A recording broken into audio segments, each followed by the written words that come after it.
Your kind ruin America. That's what Donald Trump spat across the chamber at Representative Jasmine Crockett. A room wired with 14 cameras, 38 million Americans watching live. But he didn't know she carried an envelope that could detonate a career in under a minute.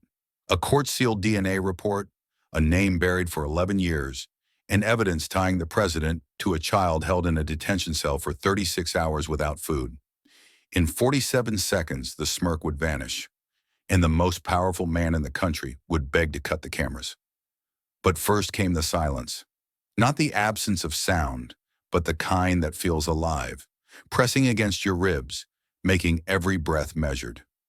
13 full seconds passed as Representative Jasmine Crockett stepped through the open double doors of the Oversight Committee chamber, each click of her heels echoing off marble like the second hand of a clock you suddenly realize is winding down. She wasn't carrying stacks of papers or a clutter of binders like the others. Just two things: a large creased manila envelope, its corners worn from being passed through too many trembling hands, and a faded strip of cloth, frayed at the edges, dangling loosely between her fingers. The cameras found them instantly, zooming in until every crease, every loose thread seemed to hum with unspoken meaning. Trump sat at the far end, posture relaxed, his lips curled in the faintest mockery of a smile, but his eyes followed the envelope as if it were a match drifting toward gasoline. Around him, aides shuffled papers they weren't reading. Reporters typed nonsense just to disguise their staring.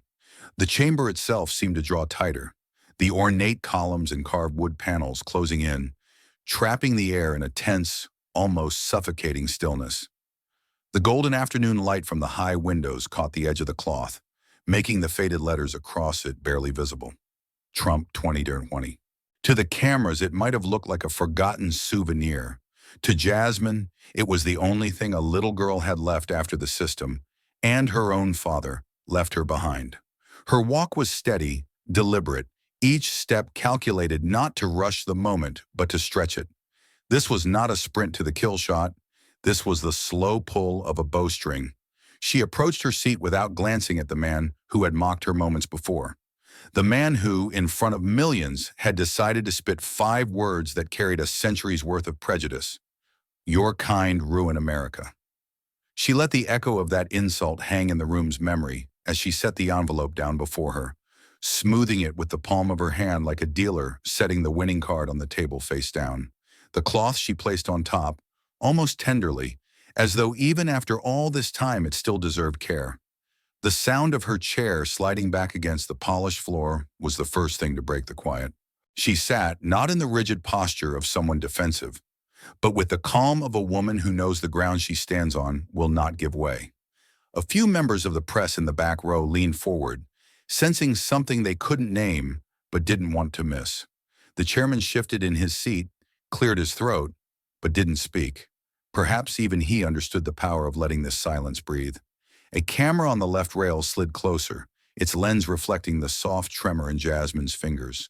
Not fear, but anticipation, the same kind that had kept her awake for weeks, replaying this moment in her mind until she knew it by heart. Outside these walls, the country thought it knew what hearings were. Shouting matches, partisan theater, nothing that could touch their lives. But here now, there was no script. This was not political sparring. It was the anatomy of a reckoning, and the audience didn't even realize they were already inside it. The envelope was no longer just paper and ink. It was a fuse, and the fuse was already burning. 13 seconds had passed since she entered, and every one of them had been used to place the weight exactly where she wanted it, on him. From the far end, Trump leaned slightly toward his lawyer, muttering something with the faint curl of amusement still tugging at his mouth. It was the smirk of a man who had walked out of storms before without getting wet, who believed that power could bend truth simply by standing taller. But Jasmine didn't look at him. Her gaze stayed fixed on the envelope, and when she finally lifted her eyes, they didn't go to the chairman or the cameras. They went to the gallery. She found faces there. An older black couple holding hands. A Latina woman gripping the rail so tightly her knuckles were white. A young man in a veteran's pin staring at the cloth on her desk as though he recognized its shame. Those were the people she carried into the room. Those were the ones who would know exactly what this moment meant. The chairman's voice, when it came, was almost hesitant, like breaking a spell. "Representative Crockett, you may begin." She didn't move right away.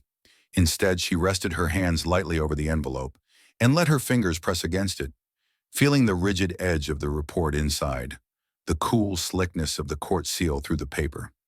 She thought about where it had been, passed across a church basement table by a woman who had nothing left to lose, hidden in the lining of a coat on a midnight bus ride out of Texas, locked in her own desk drawer for the past 3 weeks while the weight of it burned her sleep away.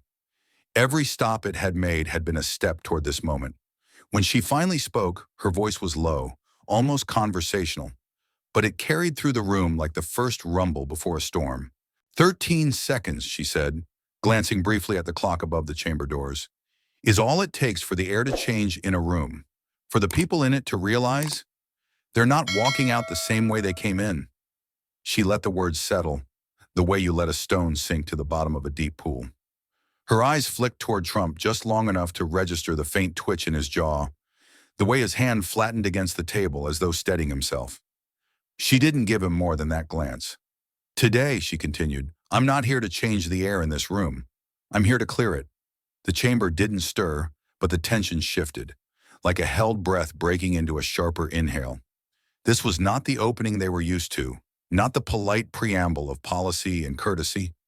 This was a prelude written for one audience, and one audience only. The man at the other end of the table, who had already decided she didn't belong here. Jasmine knew that if she rushed, if she played her hand too soon, the moment would lose its force. So she didn't. She leaned back slightly, letting the edge of her thumb find the worn fold in the envelope. The cloth still lay on top, its letters catching another slant of light, and somewhere behind her, a camera clicked, capturing it for the millions watching at home. In those final beats before the first question, it wasn't the insult that filled the room anymore. It was the knowledge, shared, unspoken, that something irreversible was about to happen. And for the first time since she entered, Jasmine allowed herself the smallest, sharpest smile. It wasn't aimed at Trump, or the cameras, or even the people in the gallery. It was for the girl whose story was sealed between those layers of paper. The one whose life had been reduced to a statistic, a file, a campaign slogan wrapped around a bleeding wrist. 13 seconds, and the world was leaning forward. Now, she thought, we begin. The chairman's voice cut through the air, measured and formal, as if reciting from a script that had been rehearsed for months. This hearing will examine the disappearance of $6.7 million in humanitarian aid funds. His words echoed against the marble walls, sterile in their neutrality, but they didn't land that way in the room. For those who had been following the story, that figure was already radioactive, a number whispered in corridors, buried in footnotes, and denied on cable news. For those who hadn't, it was just another statistic. But Jasmine knew numbers could be weaponized just as easily as lies. Across from her, Trump adjusted his cufflink and leaned back in his chair, with the kind of ease only a man certain of his control could summon. He didn't glance at the cameras. They were already an extension of him. His posture said, "This is theater, and I'm still the headliner." One of his aides scribbled something on a legal pad, the pen tapping rhythmically, as though mocking the slow, deliberate pace of the proceedings. It was the rhythm of someone convinced the outcome was preordained. Jasmine didn't move right away. She rested her hands lightly over the envelope, the cloth still lying across it like an afterthought, except nothing about its placement was accidental. She could feel the shift in the air. People expected her to launch straight into accusations, to brandish the evidence and ignite the fireworks. But the moment you give away your sharpest blade too soon, you dull its edge. She let the envelope sit there, quiet and heavy, as if it were just another stack of committee documents. The silence stretched in a way that made even seasoned reporters straighten in their seats. On the left side of the gallery, a man in a worn veteran's jacket leaned forward, eyes locked on her desk. On the right, a young woman held her phone halfway to her ear, but forgot to finish dialing. They didn't know exactly what was inside, but they knew it mattered. And the longer Jasmine left it untouched, the more the question took hold. What could be so damning she won't even open it yet? Trump's smirk deepened, and he glanced toward the Republican side of the committee, a silent exchange passing like a private joke. One congressman on his flank let out a short, dry chuckle. Not loud enough to be on record, but just enough to be heard by those who mattered. The message was clear. They thought they knew her game. They thought she would swing for the fences in the first minute and burn herself out. They didn't understand that patience was its own kind of attack. Jasmine finally shifted in her chair, drawing the eyes of every camera in the room. Her right hand moved toward the microphone, but instead of speaking, she adjusted its angle by a fraction, then folded her hands again. It was the smallest of gestures, but in a chamber where every movement was broadcast to millions, it became a statement. She was telling the room and the country that she would choose the tempo, not them. The chairman cleared his throat again, perhaps expecting her to jump in. Representative Crockett, you may proceed.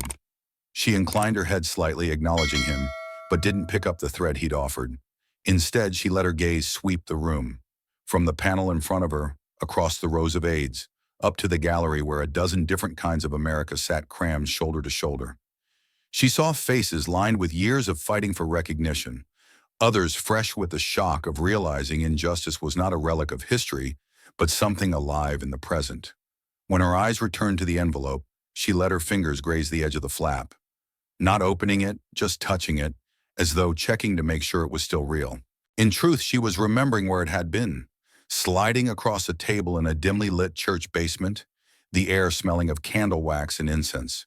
The way Maria Alvarez's voice had trembled, but her eyes had not when she said, "If I disappear, make sure she doesn't." That weight wasn't just in the paper. It was in the responsibility she carried now.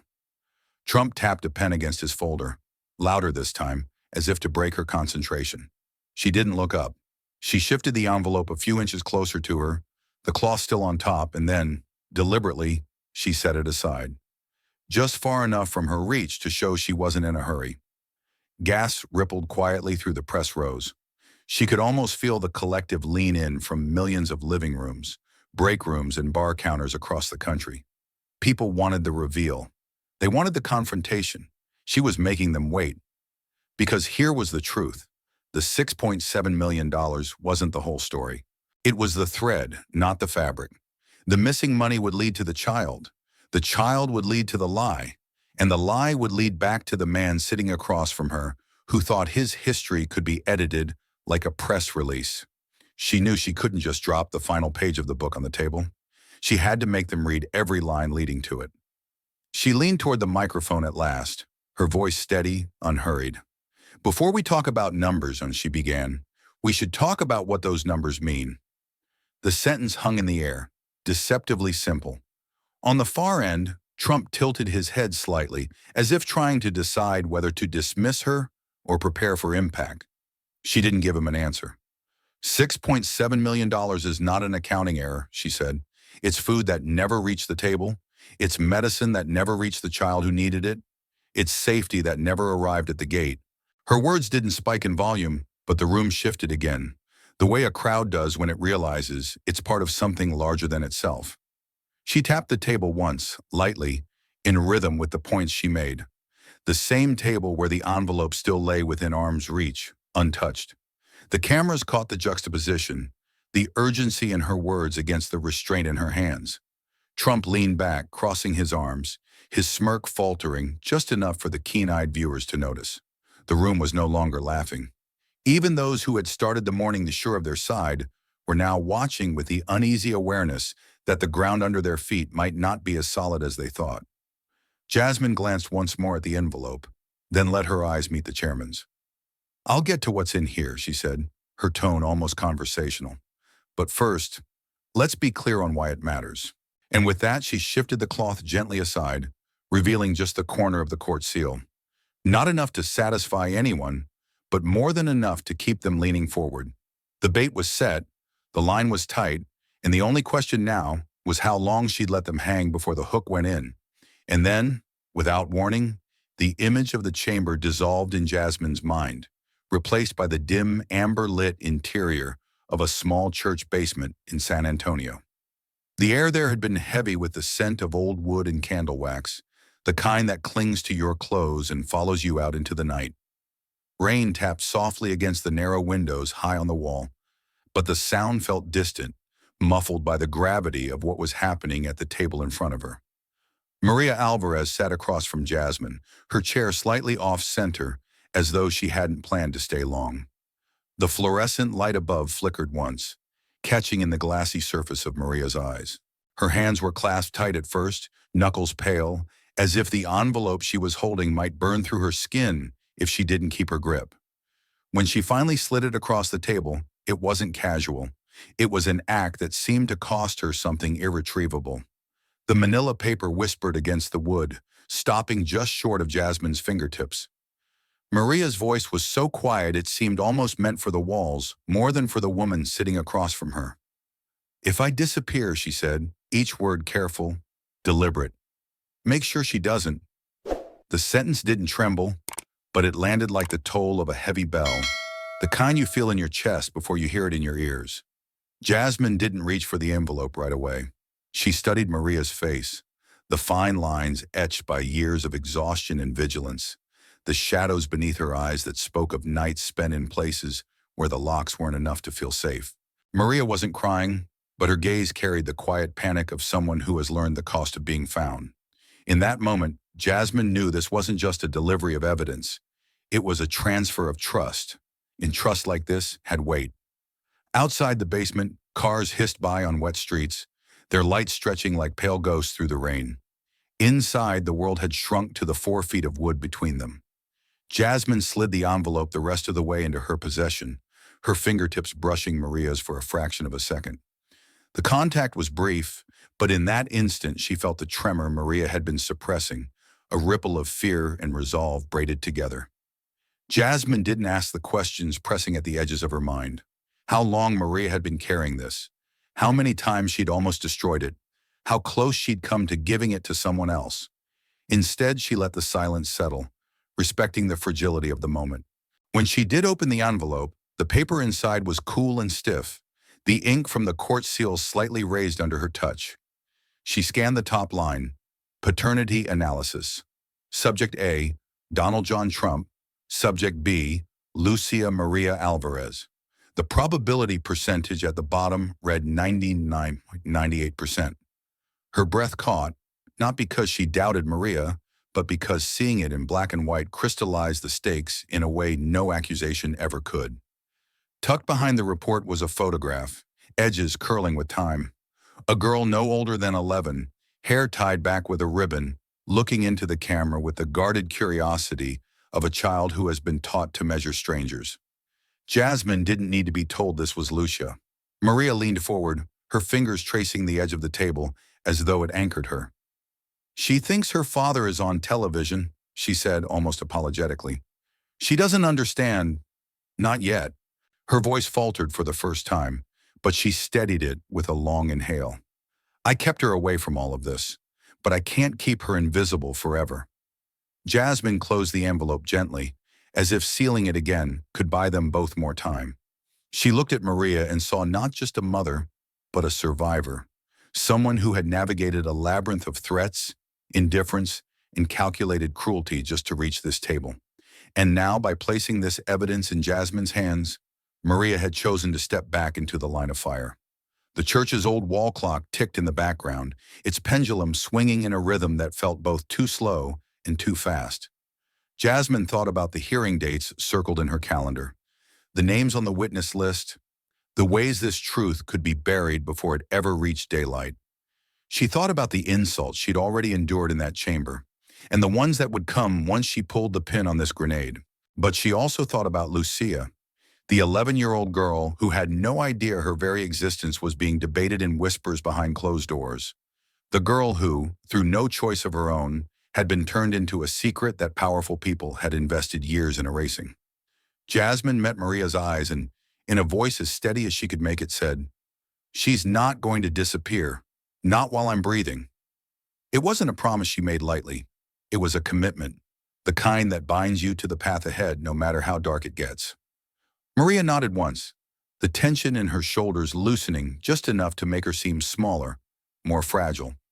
She didn't smile, but there was something in her expression. Relief, maybe, or the faint recognition that she had passed on a burden too heavy to carry alone. She rose from the chair without ceremony, tucking her coat tighter around her, and with a final glance toward Jasmine, she walked out into the rain. Jasmine remained seated, the envelope resting in front of her like a living thing. She could hear the rain growing heavier outside, could feel the cool draft slipping in through the cracks in the old windows. In the quiet, she understood that this moment, this exchange, was the true beginning of what was to come. Everything after would be noise, strategy, maneuvering. But here in the basement of a church in San Antonio, the seed had been planted. When she finally stood, she slid the envelope into the inside pocket of her coat, the cloth edge of the photograph just visible when the flap shifted. She didn't look back at the table. There was no point. The next time this evidence saw light, it would be under the glare of cameras in a room where silence would be weaponized, and the truth would no longer be theirs alone. And as she stepped out into the wet street, the weight of the envelope against her side felt heavier than it should have. Not because of the paper inside, but because of the life it represented, and the war it would ignite the moment it left her hands in public. Now, in the chamber's glaring light, that same weight sat between Jasmine and the man who had mocked her minutes earlier. The cameras caught her every movement, each gesture dissected in real time by millions of watching eyes, but she didn't rush. She let the quiet work for her, the air still taut from the chairman's recitation of $6.7 million like a verdict with no jury. Slowly, deliberately, she reached into her folder, not for the envelope, but for something thinner, more personal. A single photograph, its edges worn from too many years pressed under other documents, its surface cool beneath her fingers. She turned it over once in her hand, her thumb brushing the face of it as if confirming it was still there, still real. Then she set it on the desk, face down, inches from the manila envelope. The placement was no accident. Together they formed a quiet constellation of truth, one sealed, one hidden, both waiting. Her gaze didn't go to the cameras or the chairman. It cut straight to Trump, a clean line of focus that bypassed every other person in the room.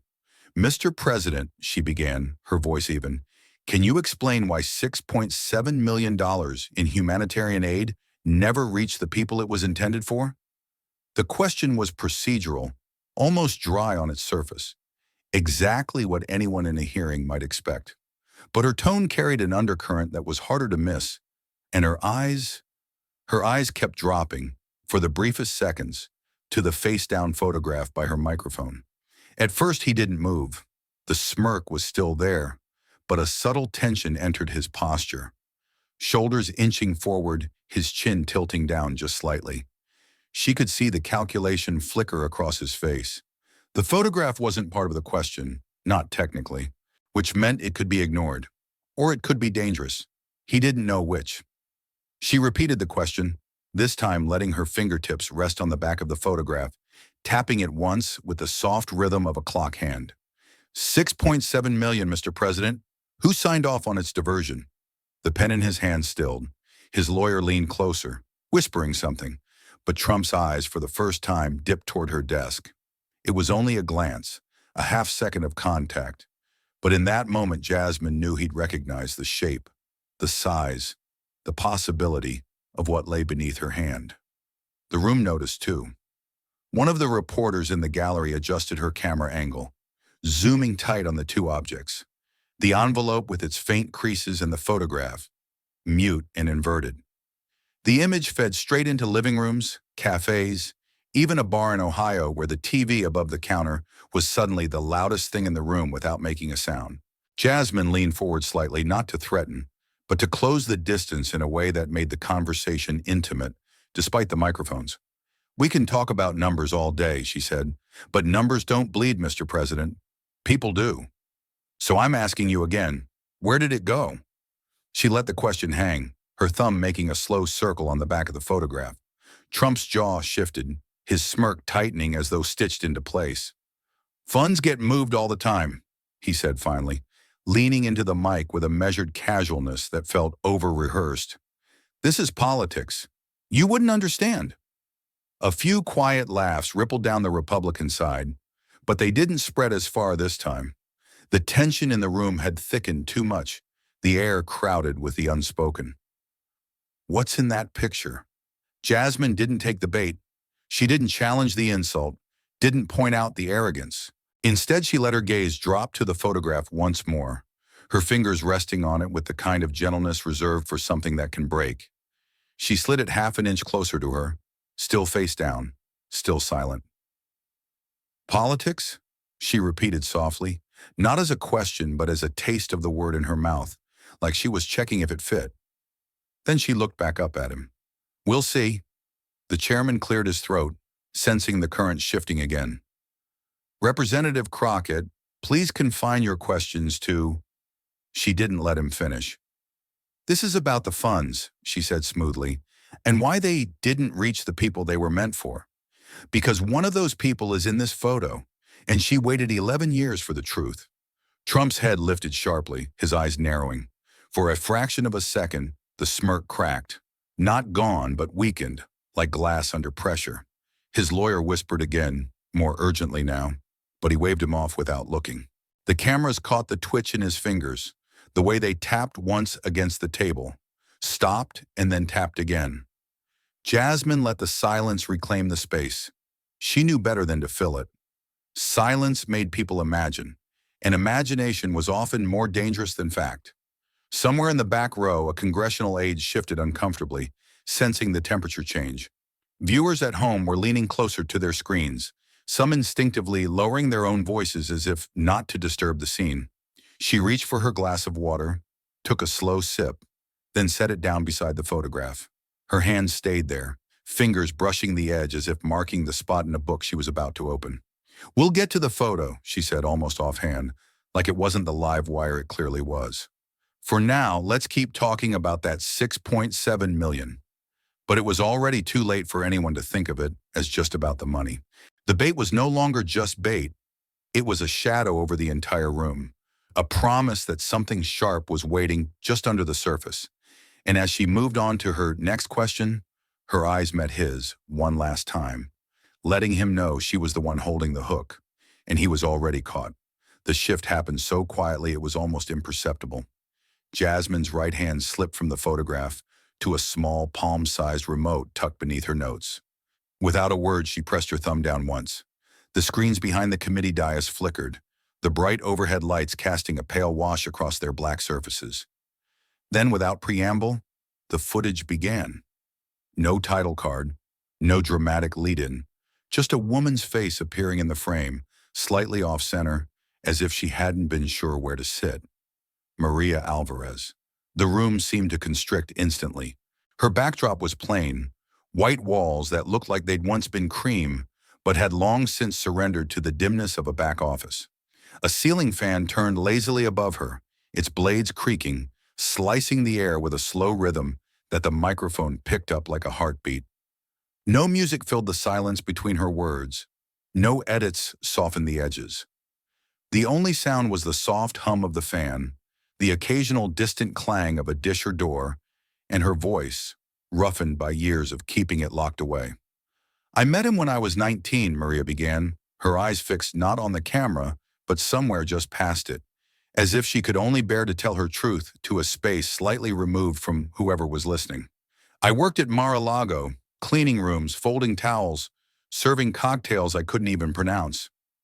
The hint of a smile flickered, not from fondness, but from the bitter irony of remembering what she had once thought was just another job. Trump didn't move, but Jasmine noticed the way his hands flattened against the desk, his knuckles whitening slightly. Maria continued. I never asked for anything. I was undocumented, invisible, and that's exactly how he wanted it. Her voice tightened on that last word, as if the syllables themselves had teeth. A few people in the gallery shifted uncomfortably. One young intern on the far side of the room glanced quickly at her notes, then back up at the screen, as though confirming she was really hearing what she thought she was hearing.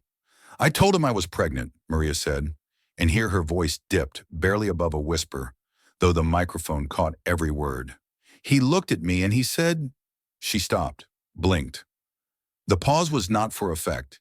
It was the kind of pause that comes when your body remembers a wound before your mind does. He said, "You'll disappear, understand?"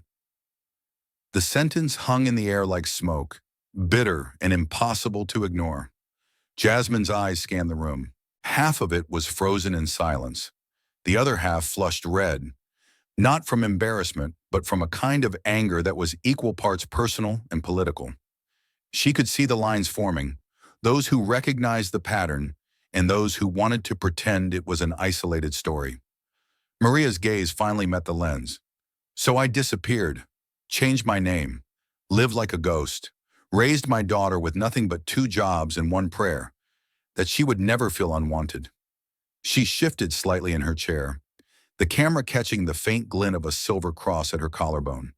"I never went to the press. I never filed a lawsuit. I didn't want to survive in headlines. I wanted to survive for her." From his seat, Trump exhaled through his nose, loud enough for the microphones to pick up.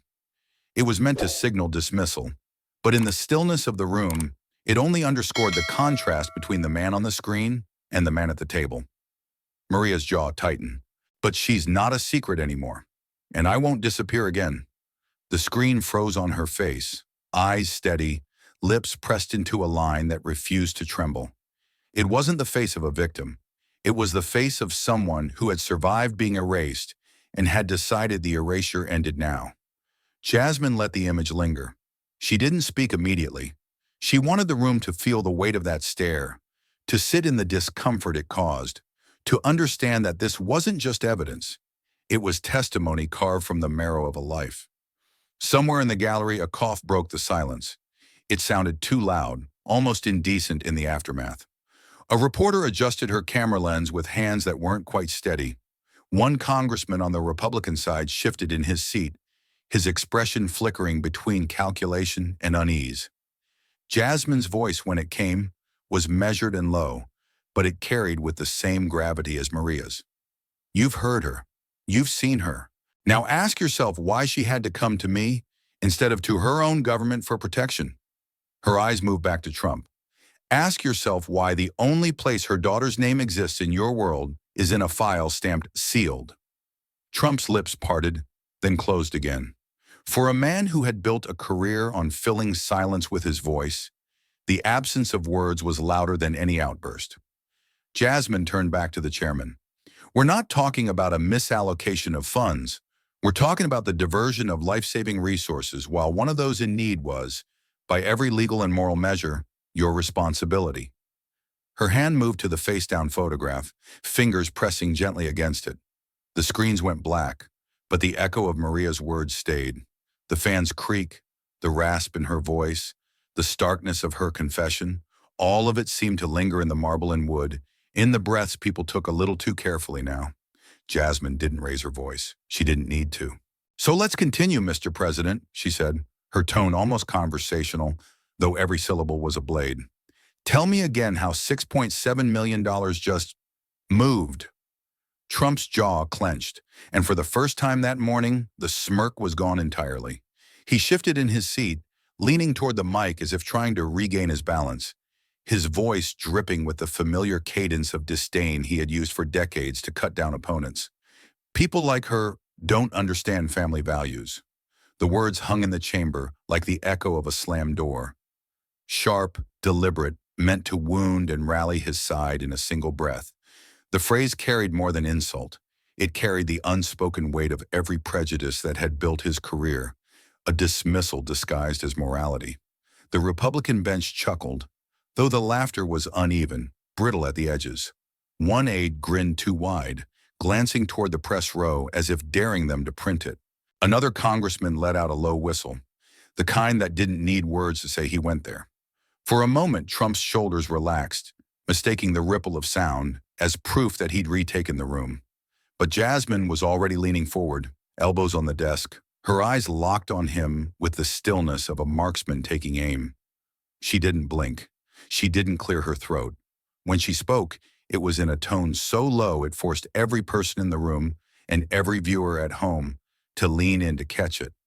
"Funny," she said, her voice like steel wrapped in velvet. "She's the only one in this room who raised her child."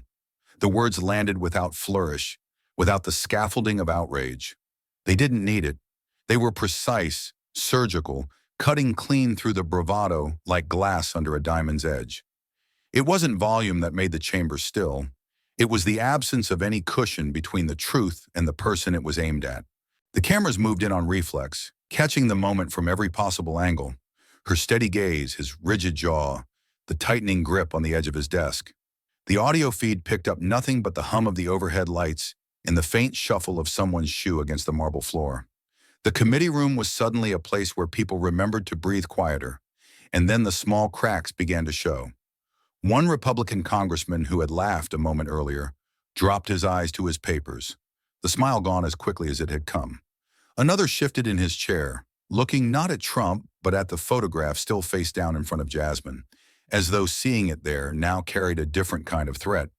Aides along the back wall exchanged glances, some leaning in to whisper, others staring straight ahead, as if staying perfectly still might make them invisible.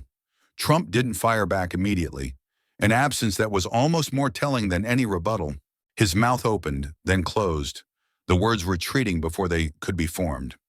He reached for his pen, tapped it once, then set it down again. The hand that had always seemed so sure, so performative, now lingered uselessly on the desk, fingers flexing without purpose. Jasmine let the silence stretch, her eyes never leaving his. It wasn't a stare of anger. It was the quiet certainty of someone who knows they've struck the center mass. She didn't need to gloat. She didn't need to add anything. The room was doing the work for her now. Even the cameras, which usually hunted for movement, stayed locked on her face, catching the subtle curve of her lips that wasn't quite a smile, wasn't quite satisfaction, but something in between, a recognition of the shift in gravity. Somewhere in the gallery, a woman exhaled sharply, the sound catching on the microphone feed and carrying into living rooms. A few rows back, a journalist froze mid-note, pen hovering above the pad, as if afraid to miss the next moment. The viewing public could feel it too, that strange electric sensation of watching a balance of power tilt before your eyes. Trump finally sat back, his chair creaking under the change in weight. He forced a smirk back onto his face, but it was thinner now, brittle. "Cute line," he said, his voice flat, stripped of the confident rise and fall it usually carried. But the words didn't travel far. They fell between them like a stone dropped in shallow water, sending ripples nowhere. Jasmine didn't respond. She reached instead for her glass, taking a measured sip of water, her gaze still fixed on him over the rim. It was the kind of pause that wasn't filler. It was a statement. She placed the glass back on the desk without a sound, adjusted the papers in front of her, and turned her attention back to the committee as if nothing had happened. That, more than anything, seemed to sting. She had not only cut him down, she had refused to linger in the victory. The moment wasn't just in the room anymore. It was already bleeding out into the wider world. In newsrooms across the country, producers were marking the timestamp. On social media, the clip was being clipped, captioned, and shared before the hearing had even ended. In small towns and big cities, people were replaying it on phones held between them like a secret worth savoring. And for those over 50, the ones who had seen decades of hearings, scandals, and political theater, it was a reminder that sometimes one clean sentence could do what hours of shouting could not. The chairman, perhaps sensing the shift, cleared his throat. "Representative Crockett, you may continue." She nodded once, glancing down at the photograph in the envelope beside it. The hook was still set, and the line was still tight, but now the catch knew it was caught. And as the cameras stayed trained on the two of them, the unspoken truth hung in the air. She had just taken the first piece off his armor, and there were still many more to go. Jasmine's fingers moved slowly toward the golden envelope, her movements deliberate, as if each second were another turn of the screw. The light from the overhead fixtures caught the faint texture of the paper, creased at the edges, worn not from mishandling, but from being kept too long in hands that knew what it carried. She didn't glance up, didn't look toward the cameras or the gallery. Instead, she slid a manicured nail beneath the flap and peeled it open in one smooth, almost reverent motion. The room seemed to draw in its breath with her. Every whisper in the gallery ceased. Even the rustle of paper from the stenographer's desk stilled, as though the act of writing itself might interrupt the gravity of what was about to surface. From inside, she pulled a single folded document. She didn't rush to open it. She held it for a beat, letting its weight be seen before its contents were revealed. Then, with the same precision, she unfolded it, the soft crackle of paper slicing through the silence like a match striking in a dark room. The cameras zoomed in, the image sharpened, a bold header, genetic parentage analysis. Below it, a figure printed in cold clinical type, 99.98% probability. The kind of number that doesn't leave room for doubt. The kind of number that makes denial not just implausible, but absurd.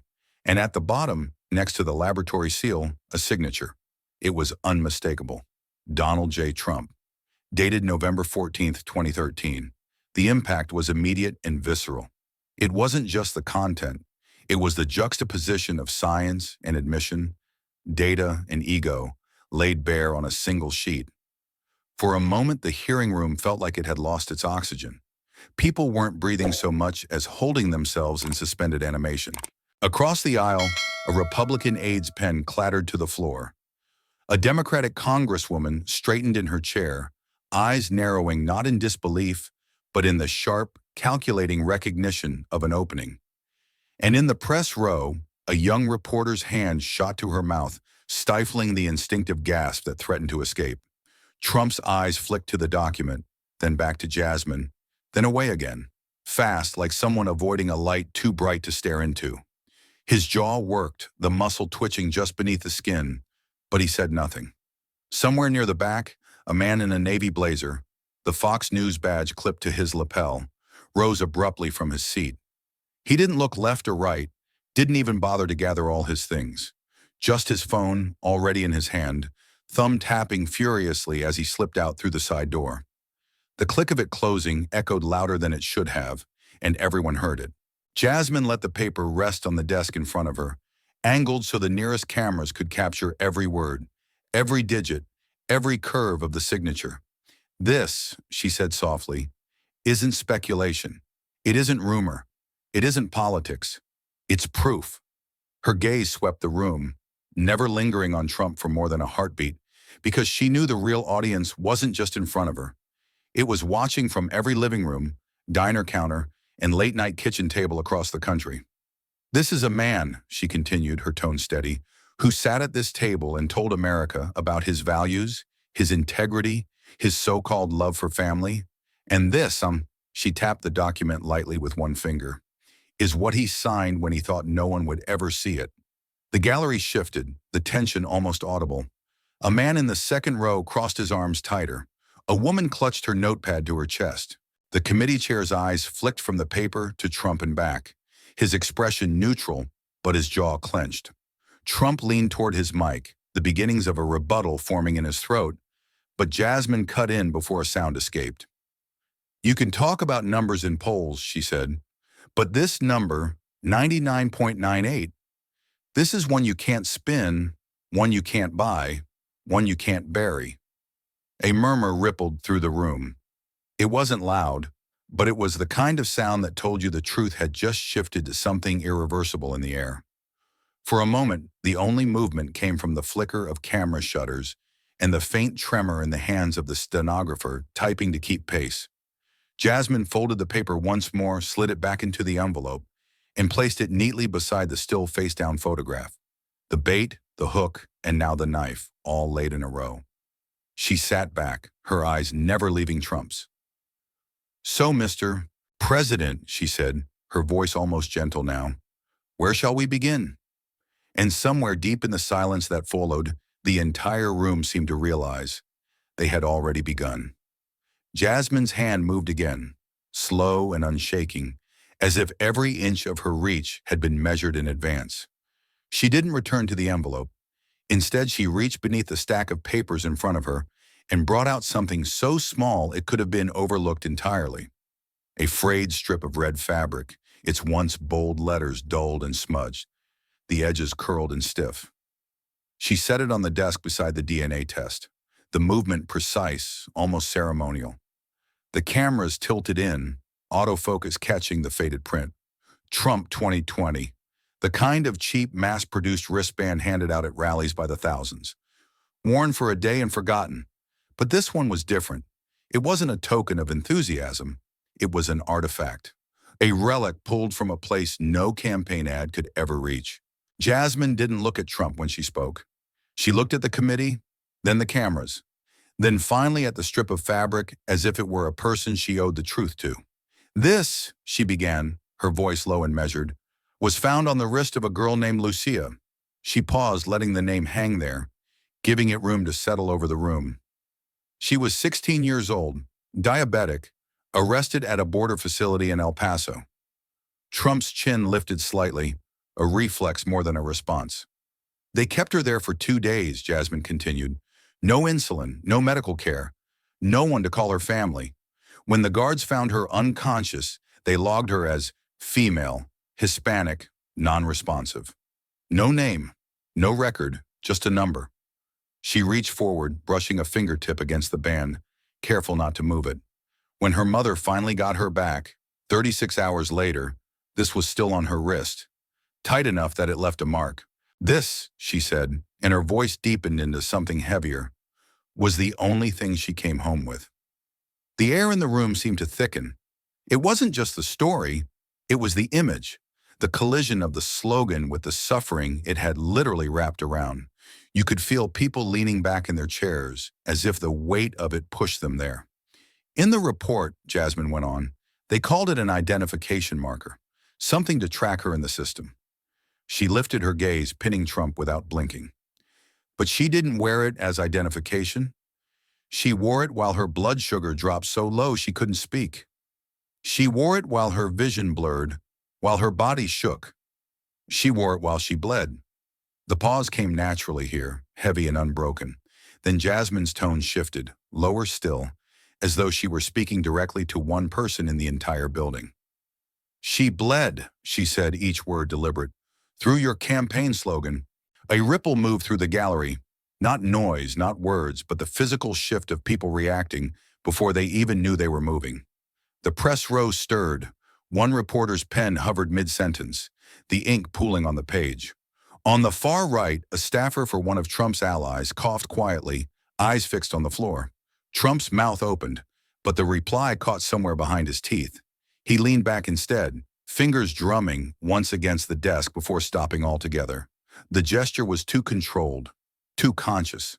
A man playing for composure rather than owning it. Jasmine didn't relent. She angled the wristband toward the nearest camera. This, she said, isn't politics. It's not policy. It's the distance between the slogans we print and the people we harm. And for one girl, that distance was measured in milligrams of insulin she never got. Her gaze swept the committee again, landing briefly on the chairman before settling on the gallery. I'm holding a piece of cloth, she said, but it's also a timeline. It's the hours she lay on a cot while her body failed. It's the minutes she spent waiting for a guard who never came. And it's the seconds she had left when someone finally bothered to notice she wasn't moving anymore. In the front row, an older woman wiped at her eyes with the back of her hand, unashamed. A younger man beside her stared at the floor, jaw tight. Somewhere toward the back, a voice whispered, God, barely audible but somehow carrying across the hush. Jasmine placed the wristband carefully beside the DNA document, the two items now side by side. One a clinical confirmation, the other a visceral reminder. Numbers don't lie, she said quietly, and neither does blood. No one spoke. The chairman didn't prompt her to continue. The stenographer's fingers slowed, and the camera stayed fixed. The moment had its own gravity, its own center of pull, and every person in the room was caught inside it. Trump finally shifted, clearing his throat, his eyes darting briefly toward the side door, as if calculating an exit he couldn't yet take. But when his gaze returned to the desk, the two objects waiting for him there, the paper, the band, were immovable, unblinking witnesses. And Jasmine knew, as did everyone else watching, that she wasn't done yet, not even close. From the far side of the hearing room, the side door opened with a soft mechanical click that sounded louder than it should have. Heads turned, not just the press, not just the aides, but the members of the committee themselves. Because entrances through that door were rare, reserved for people who were either late or lethal to the discussion. Through it stepped a woman in her late 50s, Her nurse's scrubs pressed but faded at the seams, her hair pulled back in a no-nonsense knot. There was a steadiness in her walk, though her hands betrayed a faint tremor. Jasmine didn't turn to look. She simply leaned back in her chair, as if she had known this was coming, as if she'd been waiting for it. The woman stopped beside Jasmine, her hospital ID still clipped to her chest, the name in block letters, Clara Esteban. Jasmine introduced her for the record, but the woman's eyes didn't leave Trump. "I was the attending nurse," she said, her voice carrying easily, "on the night of March 8th, 2007, the night Lucia was born." The silence was instant, complete. Trump's posture stiffened, but he didn't interrupt. Not yet. Clara reached into the small leather pouch she carried and pulled out something flat and cream-colored, worn at the edges, folded once down the middle. She held it up between two fingers for the cameras to see before she walked forward and placed it gently on the desk in front of Jasmine. It was a card, the kind you'd find tucked in a bouquet of flowers, the kind you keep in a drawer for years because of what's written inside. On its cover, embossed roses, faded to a yellowed ivory. Inside, in looping black ink, 6 words, "For my little Lucia D." Jasmine didn't touch it. She just turned it toward the nearest camera, the signature beneath the message catching in the light like a blade catching the sun. It was his, Donald J. Trump. The flourish at the end was unmistakable, the kind of signature you don't forge because you don't have to, because the man who wrote it never thought it would surface. The sound in the room shifted. It wasn't applause or outrage. It was the slow, layered build of whispers, questions, half-formed thoughts crashing into one another.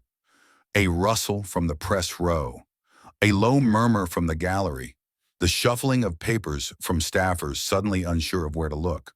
Trump's hand went to the base of his microphone, gripping it as though the pressure alone could keep the words inside him from being heard. His knuckles whitened. The committee chair's gavel hovered in the air but didn't fall. No one wanted to break this moment, not yet. Clara's voice didn't waver. "I kept it," she said simply, "because I knew one day someone would ask the right question." She glanced toward Jasmine. "I think she just did." Jasmine let the words hang, gave them the oxygen they deserved. Then she leaned forward, her fingers lightly resting on the edge of the card, without covering the ink. "So we have a test," she said softly, "that proves paternity. We have a wristband that proves neglect. And now," she tapped the card once, deliberately, "we have something that proves intent. A man who wanted his name tied to a child when it suited him, and erased her when it didn't."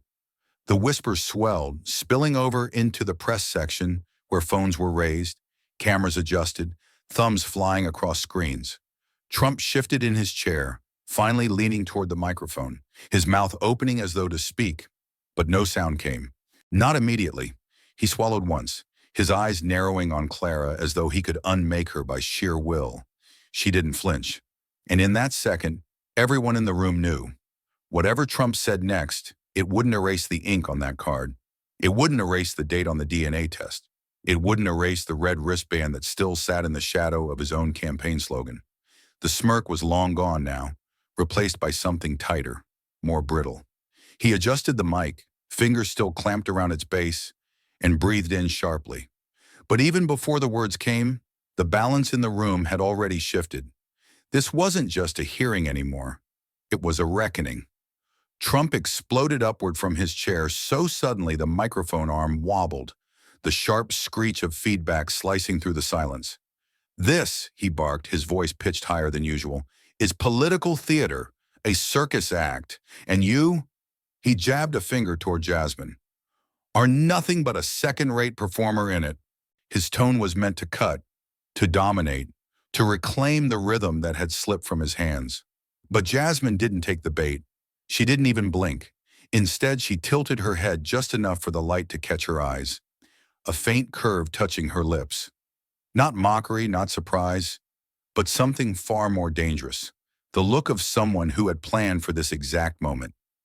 Without a word, she slid her hand toward a small black remote resting beside her papers.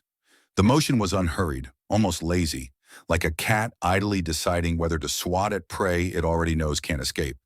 A click, soft but final, echoed in the mic. Every screen in the hearing room flickered once, then bloomed with the harsh glow of white text against a dark background. The letters were crisp, time-stamped in the top right corner. 3:42 a.m. Below it, a single message in clean, elegant script. I told him this would come back.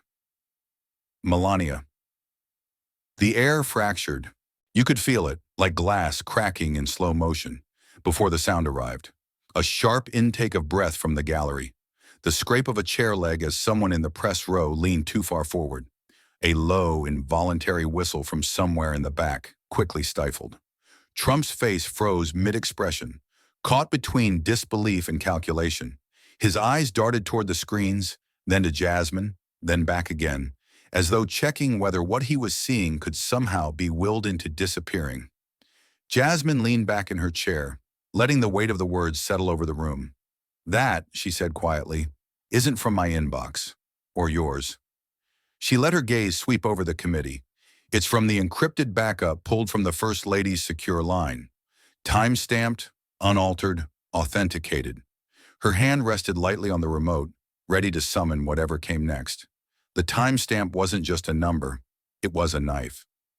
3:42 a.m. was a time for confessions whispered in the dark, for truths too sharp to survive daylight. And here it was, exposed in a room where every second was being burned into the record. Trump's mouth opened, but no words came. He tried again, managing only, That's fake. It's... But the sentence broke in half before it reached the end. The stammer was all anyone needed to hear. From the press gallery, shutters clicked in rapid succession, each flash freezing the moment for history. Somewhere behind Jasmine, a member of the committee muttered something under his breath, not quite low enough to avoid the microphones. The stenographer's fingers moved faster now, sensing that this was the kind of exchange that would be quoted for decades. Jasmine didn't press the advantage too quickly. She let him stand there, suspended in the echo of his own accusation, until the silence began to press back against him. Then, with the precision of a surgeon, she delivered the cut. "You've called this theater," she said evenly, "but the difference between a play and real life, Mr. Trump, is that actors can walk away when the curtain falls. The people you've hurt, they're still living in the wreckage after the lights go out." Her eyes flicked to the screen. "And sometimes the ones closest to you know the ending long before the audience does." A ripple moved through the room, half shock, half something, closer to grim satisfaction. The Fox News reporter, who had been furiously typing, paused, hands hovering over the keyboard, as if unsure whether to keep up or just watch. Trump's knuckles were white again, gripping the mic stand so tightly it seemed the metal might bend. But his voice, when it finally came, was lower now, more deliberate, as if sheer volume had failed him, and he was searching for a new weapon. "This is a witch hunt," he said. "You've been after me since day one. You've dug through trash, stolen private..." Click. The screens changed again before he could finish. This time, no text, just a photo. A blurred but unmistakable image. Trump's own hand, holding that very cream-colored card with the embossed roses, the one Clara Esteban had just produced. The metadata watermark glowed faintly in the corner. Taken 2007-0309, 09:14 a.m. The room erupted, not in noise but in motion. Staffers leaned into each other, whispering fast.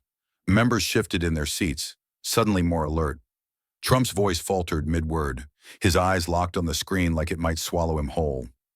Jasmine stayed silent. She didn't need to explain. The message was in the sequence. The outburst, the evidence, the confirmation. He had walked right into the snare she'd set hours ago, maybe weeks ago. For the first time that morning, it wasn't just the audience that leaned forward. The committee did too. And in that shared electric pause, everyone knew the show wasn't over, but the ending had just become inevitable.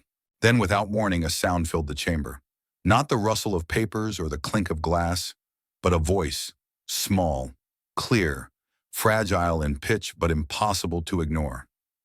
"Dear Dad, I hope you see me."